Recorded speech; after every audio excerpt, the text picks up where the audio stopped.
High Level Harris Best Affiliate on the planet. This is how you're going to set up tap to pay on the mobile app that High Level gives you for free correctly, okay? So quickly, what tap to pay is that your client or even yourself, you can type numbers on the screen on the mobile app, have your phone become the scanner, someone can tap their card on your phone or tap even their phone on your phone and process payments. The reason the High Level's tap to pay is the best out there is because not only when the customer taps your phone do you process the payment, it sends out automated receipts to that customer and it stores them as a contact inside the software, so later on we can blast email them, blast SMS them, whatever promotion we want. Okay, now this is something that you can upsell to your clients, saying we've got this new tap to pay system, if you sign up today I'll chuck this in for free, blah blah blah. You can get as creative as you want with that. First things first, first step is to of course download the Lead Connector mobile app. It should look something like that.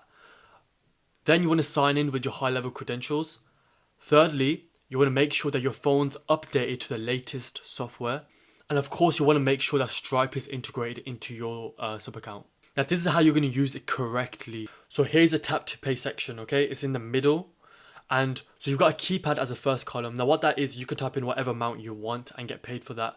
But then there's also a catalog which takes all the products that you made in High Level and it's now in the mobile app. So you can go here, here's all your products. You can tap on it, review it, and then once they tap, they can pay for whatever product you made in High Level. And it also works for monthly subscriptions. So my software is $2.97 per month. So if someone taps, they'll get charged $2.97 every month because I've configured that in High Level.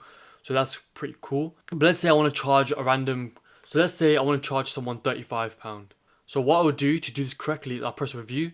Then what's important, so what's important to store them correctly in the software as a customer, a client, is to add customer here. And then you want to type in a random name and press create new contact, add their name in, put their email in, and then once that person pays, their contact details are stored inside the system. Then you want to press choose instrument, press tap to pay, and then once that syncs up, they can tap their phone and then you get payments. If you need help setting that up, I don't mind jumping on Zoom calls with you. If you join my affiliate link, here's all the benefits you get if you sign up through High Level through that link. I'll jump on one-on-one Zoom calls with you, tutor you, and of course you get all those benefits there. So that's how you set up tap to pay mobile app correctly. And any questions, drop a comment and please like. Thank you.